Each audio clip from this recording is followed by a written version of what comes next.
Hello friends, welcome to my channel. আজ আমি চলে এসেছি আরেকটি নতুন রেসিপি নিয়ে, যেটা হলো কুমড়োর ছক্কা। এই কুমড়োর ছক্কা বানানোর জন্য যে যে ইনগ্রেডিয়েন্টসগুলো লাগবে সেগুলো আমি এবার বলে দিই। আমি এখানে ডুমো ডুমো করে কুমড়োগুলো কেটে নিয়েছি, আর ডুমো ডুমো করে আলুও কেটে নিয়েছি। এখানে আমি 500 গ্রাম কুমড়ো নিয়েছি আর দুটো মাঝারি সাইজের আলু নিয়েছি। দেখুন এইভাবে আমি কেটে নিয়েছি, আর খোসাটাও রেখে দিয়েছি কুমড়োর। এরপর নিয়েছি 5 ফোড়ন, তেজপাতা, শুকনো লঙ্কা, দুটো শুকনো লঙ্কা নিয়েছি। আর নিয়েছি ছোলা ভিজিয়ে রেখেছিলাম, সেটা নিয়েছি। কাঁচা লঙ্কা, আদা বাটা, জিরে গুঁড়ো, কাশ্মীরি রেড চিলি গুঁড়ো। এবার আমি কড়াইয়ের মধ্যে তেল গরম করে তার মধ্যে 5 ফোড়ন, তেজপাতা, শুকনো লঙ্কা দিয়ে একটু হালকা করে ভেজে নেব। যখন হালকা গন্ধ ছাড়বে তখন আমি এর মধ্যে আলুগুলো দিয়ে দেবো।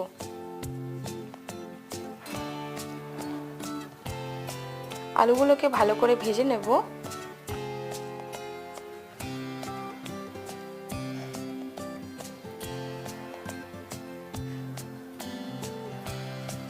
দেখুন আলুগুলো ভাজা হয়ে গেছে। এই সময় আমি একটু হিং দিয়ে দিলাম, 1 পিঞ্চ মতো, আর ছোলাগুলো দিয়ে দিলাম। এরপর আমি কাশ্মীরি রেড চিলি পাউডার দিলাম, জিরে গুঁড়ো দিয়ে দিলাম, আদা বাটা আর কাঁচা লঙ্কাগুলো দিয়ে দিলাম। এবার আমি এটাকে ভালো করে নাড়াচাড়া করে নেব।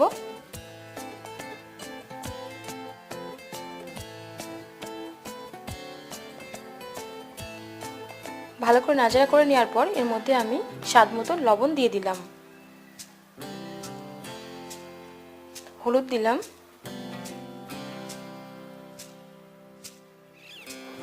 আর একটু গোলমরিচ গুঁড়ো দিলাম।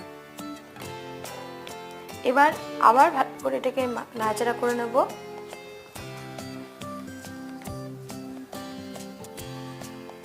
এরপর আমি এর মধ্যে কুমড়োগুলোকে দিয়ে দিচ্ছি।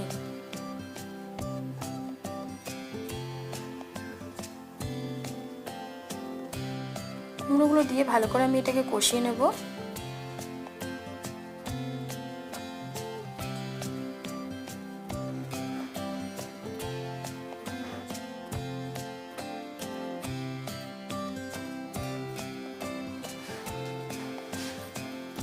এইভাবে ভালো করে নাড়াচাড়া করে নেওয়ার পরে এর মধ্যে আমি জল দিয়ে দেব। এখানে আমি 2 কাপ জল দেব।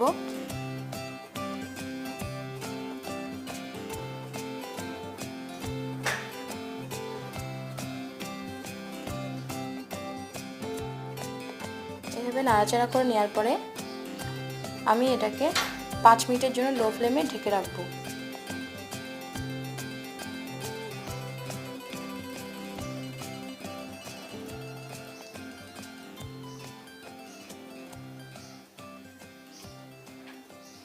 পাঁচ মিনিট হয়ে গেছে, আমি ঢাকনাটা খুলে নিয়ে রেডি হয়ে গেছে আমার কুমড়োর ছক্কা। আপনাদের যদি এই রান্নাটা ভালো লেগে থাকে তাহলে অবশ্যই এই রান্নাটা বাড়িতে ট্রাই করবেন, আর আমাকে কমেন্ট বক্সে কমেন্ট করে জানাবেন যে কেমন হয়েছে। আর লাইক ও শেয়ার করতেও ভুলবে না। আর আমার এই রান্নাটা যদি ভালো লেগে থাকে তাহলে অবশ্যই আমার এই চ্যানেলটিকে সাবস্ক্রাইব করবেন। আজকের মতো এখানেই শেষ করছি। পরের পর্বে আরেকটা নতুন রেসিপি নিয়ে চলে আসবো। আজকের মতো বাই।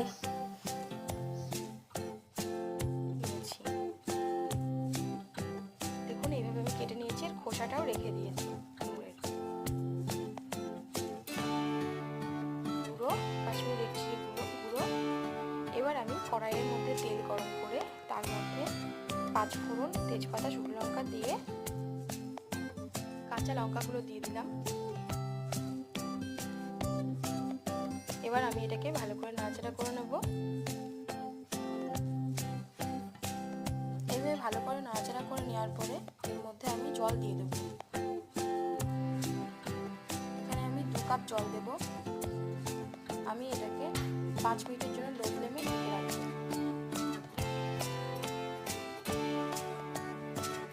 এই রান্নাটা ভালো লেগে থাকে তাহলে অবশ্যই এই রান্নাটা বাড়িতে ট্রাই করবেন, আর আমাকে কমেন্ট বক্সে কমেন্ট করে জানাবেন যে কেমন হয়েছে। আর লাইক ও শেয়ার করতে